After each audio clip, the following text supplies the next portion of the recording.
Hello friends, कैसे हैं आप सभी। आशा करता हूं आप अच्छे होंगे और बचे हुए इस बोर्ड एग्ज़ाम के 3 महीने में आप कड़ी मेहनत करके अपने लक्ष्य को प्राप्त करने के लिए लगे हुए होंगे। जी हाँ, मैं मनीष कुमार आप सभी का फिर से एक बार स्वागत करता हूं संघर्ष क्लासेस के इस यूट्यूब चैनल पे।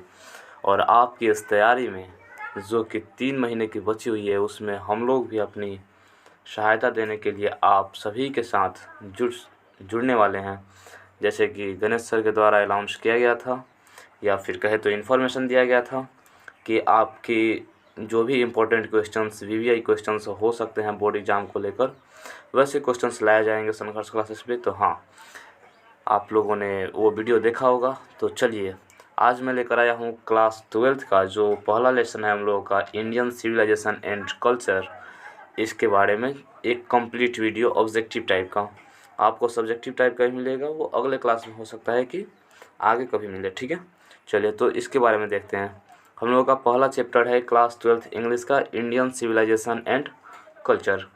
इसके राइटर है महात्मा गांधी, उनका एक यहाँ पे फ़ोटो लगा हुआ है, देख सकते हैं आप।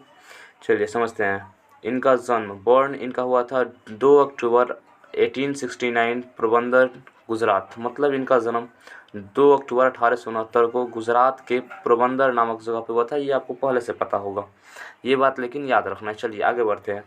आगे लिखा हुआ है डाइट, मतलब देहांत। इनका देहांत हुआ था 13 जनवरी 1948 न्यू दिल्ली। इनका देहांत हुआ था न्यू दिल्ली में। ठीक है, कब हुआ था? तो 13 जनवरी 1948। चलिए आगे देखते हैं। आयकर है पॉपुलरली, थोड़ा कलर चेंज कर लेते हैं, अब देखते हैं। आयकर है popularly known as Bapu and father of the nation. यानी ये पॉपुलर थे, प्रख्यात थे, विख्यात थे। किस नाम से? तो बापू के नाम से। आप जानते भी है कि बापू किनको, बापू के नाम से किन्हें जाना जाता है? महात्मा गांधी को। और father of the nation means राष्ट्रपिता। ठीक है, चलिए आगे समझते हैं। अगला क्वेश्चन, अगला यहाँ पे है ऑटोबायोग्राफी। इनके द्वारा एक ऑटोबायोग्राफी लिखी गई थी, उसका नाम है माई एक्सपेरिमेंट्स विथ ट्रुथ। तो आशा करता हूँ कि आप सभी को इतना याद रहेगा। चलिए अब जो भी इससे इम्पोर्टेंट क्वेश्चंस बच सकते हैं, वहाँ से हमने कुछ कलेक्ट किए हैं, उसको देख लेते हैं। देखिए पहला क्वेश्चन है हम लोगों का, पहला क्वेश्चन है फ्रॉज व रूलर्स वर एंसेंट। जो फ्रॉज थे वो रूलर्स मीन्स शासक थे पुराने ज़माने के, कहाँ के? तो याद रखिएगा, जो फ्रॉज थे ये एक प्रकार के शासक थे और वो थे इजिप्ट के। ये बात याद रखना है, ये पूछा हुआ क्वेश्चन है। ठीक है, फ्रॉज कहाँ के शासक थे, रूलर थे? तो याद रखना है इजिप्ट के। ठीक है, अब इसी क्वेश्चन को दूसरे भाषा में पूछ सकता है, तो आप हिंदी जब उसका पढ़ेंगे तो समझ में आ जाएगा, जब उसका मीनिंग निकालेंगे तो। ठीक है, चलिए आगे बढ़ते हैं, अगला क्वेश्चन देखते हैं। अगला क्वेश्चन दिया हुआ है, civilisation is the state of development of a. जो सिविलाइजेशन है यानी कि संस्कृति है, वो किसको डेवलप करती है? ठीक है, तो क्या वो पीपल को डेवलप करती है, एनिमल को डेवलप करती है, बर्ड को, या फिर नॉन लिविंग थिंग को? तो जो संस्कृति है वो किन को डेवलप करेगी? लोगों को, पीपल को। तो यहाँ पर हमारा राइट आंसर हो जाएगा ऑप्शन नंबर ए, पीपल। चलिए देखते हैं अगला क्वेश्चन। अगला क्वेश्चन है European civilisation will mean dash for India. कि जो यूरोपियन सिविलाइजेशन है यानी कि जो वेस्टर्न सिविलाइजेशन है वो इंडिया के लिए क्या हो सकता है? तो याद रखिएगा, इंडिया के लिए र्यून यानी कि बर्बादी का कारण हो सकता है। ठीक है, ये बात याद रखना है कि इसका राइट आंसर हो जाएगा र्यून। चलिए अगला क्वेश्चन देखते हैं। अगला क्वेश्चन है हमारा 4 number, simple living and high thinking. यानी रहना सहना एकदम सिंपल, सामान्य रूप से, और सोचना उच्च कैटेगरी के लोगों के जैसा, इज़ द बेस ऑफ। यह किसका बेस है? Simple living and high thinking किसका बेस है?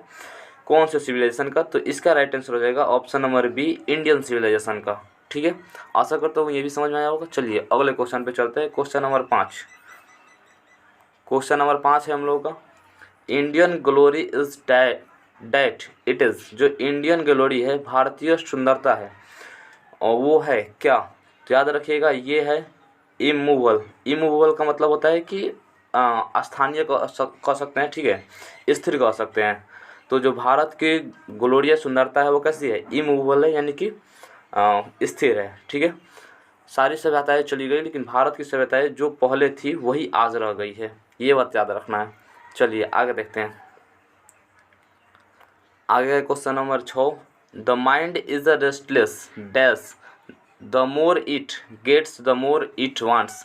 कहे कि जो माइंड है वह एक रेस्टलेस डैश है, द मोर जो कि जितना, इट गेट्स पाता है, द मोर इट वांट्स उतना ही वो और चाहता है। तो याद रखिएगा इस चैप्टर के अनुसार बताया गया है कि जो माइंड है वो एक रेस्टलेस बर्ड है, एक बेचैन चिड़िया है, जो जिससे जितना ज़्यादा मिलता है वो उतना ही ज़्यादा और चाहता है। ठीक है, और ये भी पूछा हुआ क्वेश्चन है, तो याद रखिएगा सारे क्वेश्चंस इंपॉर्टेंट है। चलिए आगे बढ़ते हैं, देखते हैं क्वेश्चन नंबर 7 को। क्वेश्चन नंबर 7 है हम लोगों का, the people of Europe learn their lesson from the writing of the man of. जो लोग हैं यूरोप के, जो यूरोप के लोग हैं, लर्न दियर लेसन वे लोग अपना लेसन सीखते हैं, from the writing of the man किसके लिखे हुए राइटिंग से सीखते हैं। तो याद रखिएगा जो भी यूरोप के लोग हैं वो ग्रीस और रोम के लिखे गए जो कह सकते हैं कि किताब वगैरह है उनसे वो लोग सीखते हैं। ठीक है, इसका राइट आंसर हो जाएगा ऑप्शन नंबर सी। चलिए देखते हैं अगला क्वेश्चन। अगला क्वेश्चन है, wealth and luxurious do not make a. जो वेल्थ है, संपत्ति है, और लग्जरियस सुविधाएं हैं, do not make a dash happy वो किसको खुश नहीं रख सकती है। तो याद रखिएगा इसका राइट आंसर हो जाएगा ऑप्शन नंबर बी, मैन को। ठीक है, यानी जो संपत्ति है, सुविधाएं हैं, वो मैन को खुश नहीं रख सकती है। कैसे समझिएगा, बहुत सारे अमीर लोग क्या होते हैं, अमीर लोग दुखी रहते हैं। ठीक है, जबकि देखिएगा तो बहुत सारे गरीब जो होते हैं वो खुश रहते हैं। तो ये क्या उस पर वेल्थ और लग्जरियस उनको खुश पर कर पाई, नहीं कर पाई। ठीक है, अमीरों को, जबकि गरीबों को खुश, ये वेल्थ और लग्जरियस नहीं रहने के बावजूद भी गरीब लोग खुश रहते हैं। ठीक है, चलिए आगे बढ़ते हैं, देखते हैं अगला क्वेश्चन है क्वेश्चन नंबर 9। ये बोल रहा है, dash where satisfied with a small village. कौन है जो स्मॉल विलेज से सेटिस्फाइड थे। याद रखिएगा आवर एंसेस्टर्स, यानी कि अपने पूर्वज। ठीक है, चलिए एक बात और याद रखिएगा कि आवर एंसेस्टर्स का कभी कभी सिनोनिम पूछ देता है, तो याद रखिएगा उसका होता है फोर फादर, FOREFATHRE।